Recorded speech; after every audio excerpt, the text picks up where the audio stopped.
It's possibly the most anticipated launch of 2025, and it is one of the biggest launches for Tata Motors. Yes, the Tata Sierra has just been launched. And talking to me about this very critical and key model, I have with me the Managing Director of Tata Motors Passenger Vehicles, Shailesh Chandra. Shailesh, congratulations. I think really what we've seen, the product has come out absolutely fantastic. Social media has exploded. Firstly, I just want to get, before we get into it, your response, because clearly I think this has been a long awaited, product, but we haven't driven it or test driven it yet, but still I think the anticipation has been phenomenal. Absolutely. Since the time we have started the teasers and then we had the brand day, where people first time physically, experience the car, the interiors, exteriors, the proportion and size of the car and all, you can see that the response and reviews have been phenomenal.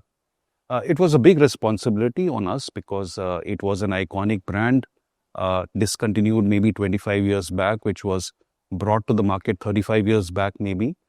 And at that point in time, it was very ahead of its time. It was the first car literally which defined what lifestyle SUVs are in the country. So it came with a responsibility. A lot of us who were growing in that period of 90s, this was always a dream car for us. And I remember for last 5 years, I have been getting so many mails that bring back Sierra. Right. So it comes with great responsibility. And therefore, when we were conceptualizing Sierra in its new avatar, we had to reimagine this for a whole new generation, right? It was not about just as Gen X, but it was more important to make it relevant for Gen Y and Gen Z.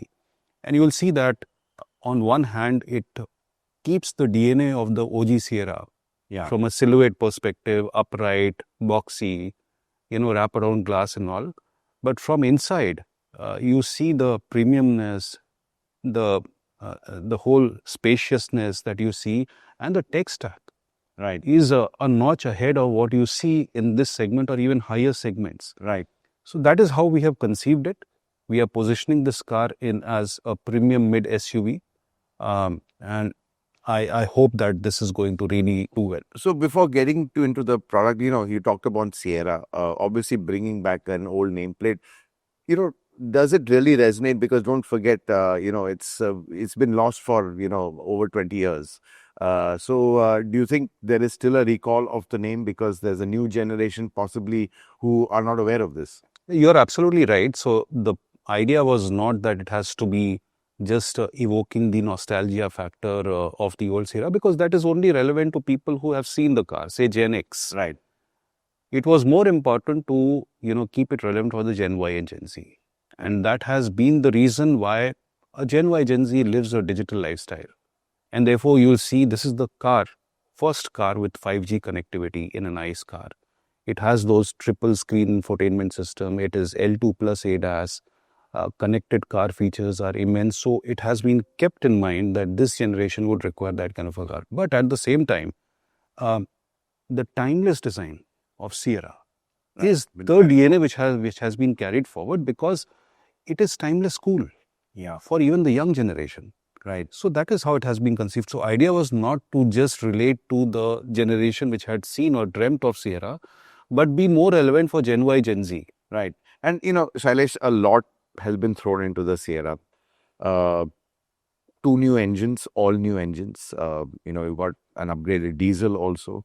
So, just your thoughts. I mean, normally you don't have a new car and a new powertrain. It's really, really kind of stretching the resources or even the kind of, let's say, engineering bandwidth of the company. But you've done this. So you're even debuting a new engine, which in a way seems overshadowed by the Sierra itself.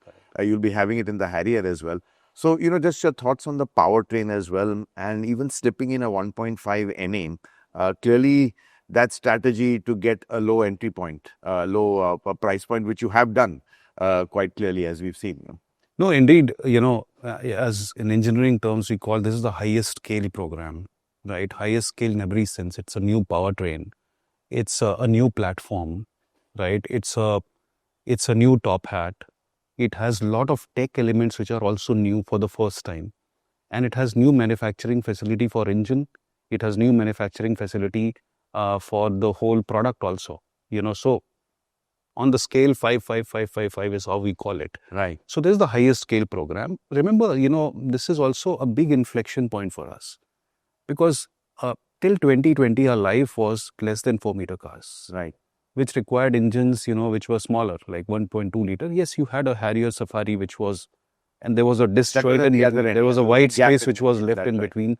But you're also seeing the market transitioning to bigger cars, right? Greater than 4-meter car will be the world which will, in the coming years, it will progress to that. So this was an inflection point in the sense that you needed to come with wherewithals from an architecture perspective, from powertrain perspective, which is helping the organization move to a different portfolio of cars going forward. Right. So this was definitely a complex and high scale program for us in all the sense, but keeping fingers crossed, everything has been coming out well. It is the first SDV also. That's why I said a lot of new tech in this car, which is also being introduced for the first time. Right. But, Shailesh, honestly, from your company's point of view, that's really a stretch of bandwidth. I mean, given, let's say, global companies don't normally do this. So what was the challenge in trying to get all this together? Because clearly, as I said earlier, I think, you've got everything new in this car. Everything is absolutely new. I don't think there's anything carryover from any previous model, maybe a few bits or maybe the diesel engine for one. But other than that, it's all new. So clearly engineering, developing, getting the supply chain done, testing, validating, and of course, key thing is, making sure that it's reliable. What were really the challenges? And this program really spread over quite some years. Yeah, I think, you have actually laid down the challenges because the biggest challenge of doing all this, what you said, was the timeline in which we had to deliver, right? We really started this project in 2022 from a productionization perspective. Before that, we were showing certain concepts and all. Right. But when you really try to see the engineering feasibility of what concepts then that is when the reality hits you. Right. And at that point in time, multiple iterations we went through. And always also keeping in mind that whether this Sierra is also relatable to the old one and all. Putting a new engine, first developing the new engine simultaneously, two of them, which is GDI and NA. And I must give credit to Narayan Karthikeyan also, who throughout the development process has been the critique for us in the process of development, and he did not allow, anything which was slightly below the benchmark to go. So that really helped in the development process.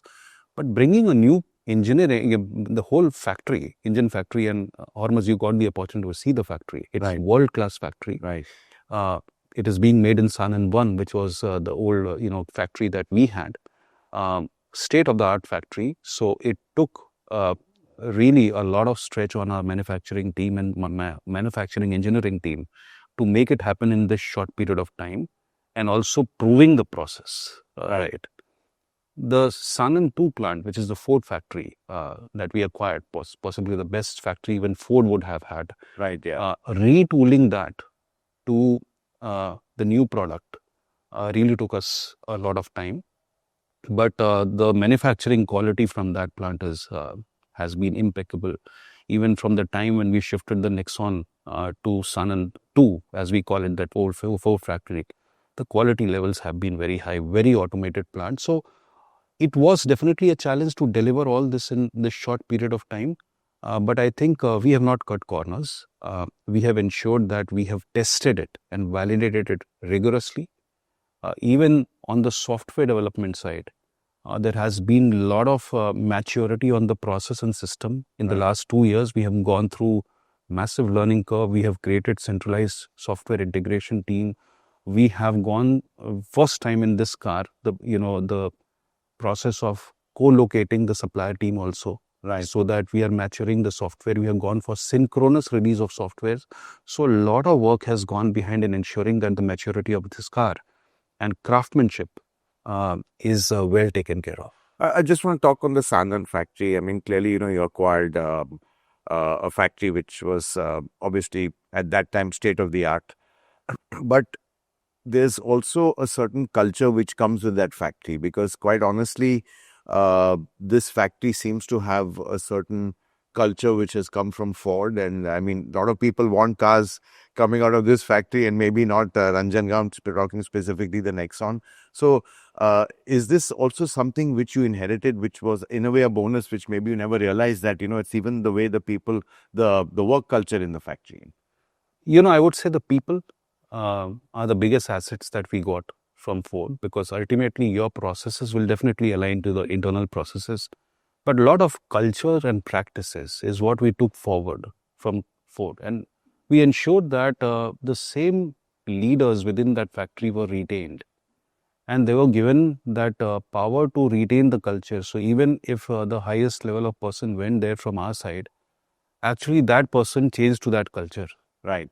And we call a culture, which is what is called as inverted pyramid. So leader there is the facilitator. He is not the person who takes decisions. The guy on the line who's empowered. Yes, he's empowered. The safety culture, a lot of learnings that we got from them, workplace safety I'm talking about. And just to ensure that we are also cross-pollinating this culture to other plants, we actually took a Ford, shop manager to become the Sun and Moon factory head also. So a lot of good learnings have come. A lot of, culture from our side on frugality and all has also got. So we have taken the best of best, right, in that factory, and it is really working well. And we are imbibing a lot of good practices from that factory also, which right, we inherited in a way. Shailesh, coming to the product, aggressively price vary. We got the 1.5 NA. I think it's more strategic. Firstly, I mean, do you expect that to sell in a lot of volumes? I don't know whether that, or will it be the turbos and the diesels which will sell more? And, you filled a big gap. So I know you're not going to tell me volumes, but at least market share, what do you think this will do? Because clearly it's a nice sweet spot. I mean, it fills a big chunk, just below Harrier as well, and well above Curve. There's a big wide gap over there. So I wanted your, let's say, expectations from Sierra, vis-a-vis, let's say, market share.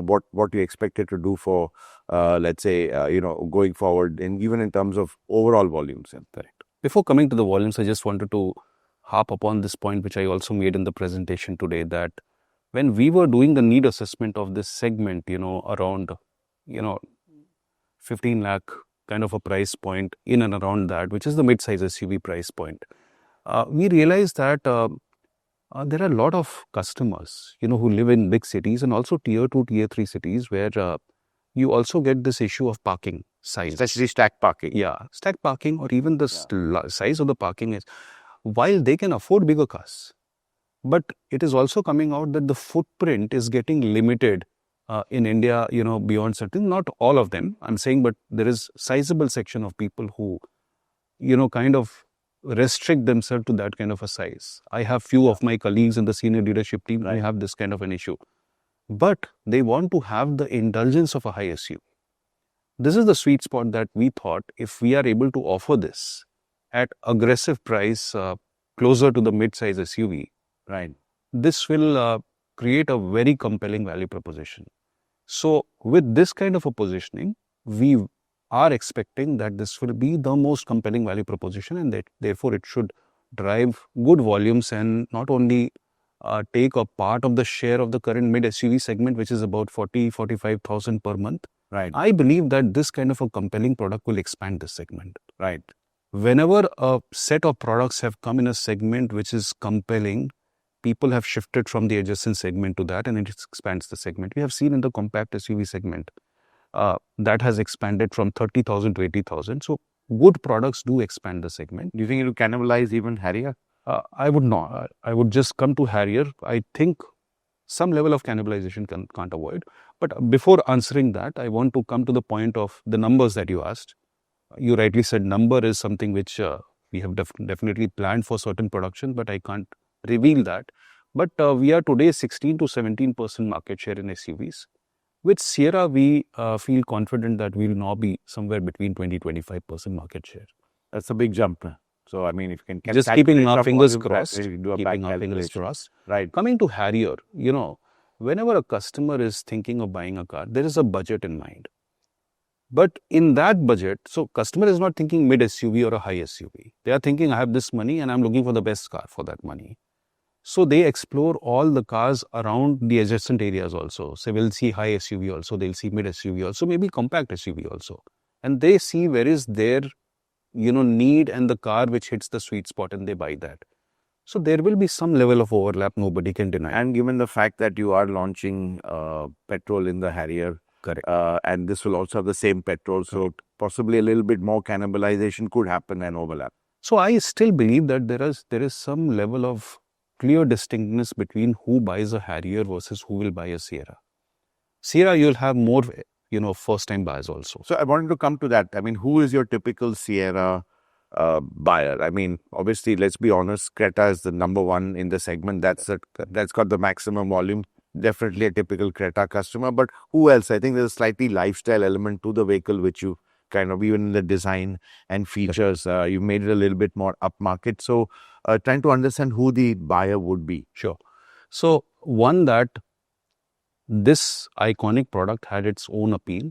So there is a following of this car. So there is whole Gen X who had dreamt of buying this car. That is a small percentage. Yeah. That's definitely a smaller percentage, but that's also one big generation which will be going for this. And I have already got mails appreciating and saying that I've already booked. So there is that generation which will definitely go for it. But what this car will attract, because of the compelling proposition that this car has that mid-size, mid-SUV footprint, but is more spacious, it is more airy, the feeling of airiness is there, the tech stack is the best, the use of CMF, color, material, fabric and all is top-notch. And therefore, and talk about the tech and all, Dolby Atmos, 3-screen. I mean, whatever a new generation kid wants, you have that also in this. So a large section of people who have been thinking of mid SUV, they'll see a step up from the options that are there, and coming at a price which is very aggressive. Yeah, I think it is that whole segment of mid SUV which will be the prominent one. You'll have some part of part of the demand which will be from the nostalgia factor of the iconic brand. And some of people also, I would say that in the high SUV segment might also consider. So it's going to be a very compelling proposition. But coming to Harrier, why it will be, Harrier is slightly different when we see the customers also from a styling choice perspective. Correct. There are people want that bigger vehicle as well. Yes. And also the styling, everybody does not want a boxy look. So there is clearly globally, you'll see that there is a dynamic design of SUV. There's a traditional boxy design. So you have very different preferences that you are seeing. So Harrier customer is looking for that kind of a dynamic design. They are looking for performance which is slightly more pronounced. And they really want to get the sense of upgrade by buying big. Yeah. Right? So you have that distinct customer of Harrier Safari which will remain. Right. Whereas this segment is looking for self-expression. They are looking for distinct design. You will keep 10 cars of the mid SUVs and you will say this is different. Yeah. So for distinctness, people will go because young people want to be seen as different. They want to self-express their personality, which Sierra would best reflect. They will go for it because it is offering more for the same in that kind of a footprint. Right. So these are very distinct customers. And lastly, Shailesh, 3 screens. You've again started off another let's say tech war or feature war. I mean, this never seems to end. Do you think now 3 screens is first time in the segment? Yes. Clearly, I think, it's going to put pressure on others as well. But, this, how do I say this, feature arms race, that seems to be, let's say, not just in the mid-size SUV, very kind of a key element of success in the Indian market. Absolutely, because Indian market is young. The less than 35 years age group is nearly 65%. And they want gadget. And their lifestyle is digital. Right. They want more of gadget, right? So you will get very polarized reaction to 3 screens and all. But therefore, we also have to service customers who really want that experience. But those who don't want that experience, Sierra is offering those options also to you. Not all the Sierra options will be with 3 screens. Right. If you don't want the 3rd screen, you can have screens which is meant for the instrument cluster information and what the driver needs on the central screen and all. So both options we are offering, but you are seeing people are picking this kind of a three screen. If you go to China, it's default. Right. It's a default thing that you get in China. That's right. And I guess it's there with the young. Yes, it connects well because the Indian consumers here are unlike the Western countries. Yeah, right. Well, Shailesh, you've thrown everything into the Sierra. Really, I think I can see put heart, soul, all the effort into it. We really do hope it is a blockbuster for you and really bringing back the glory of the old Sierra. Wish you all the best. Thank you so much. Congratulations on a great launch. Thank you.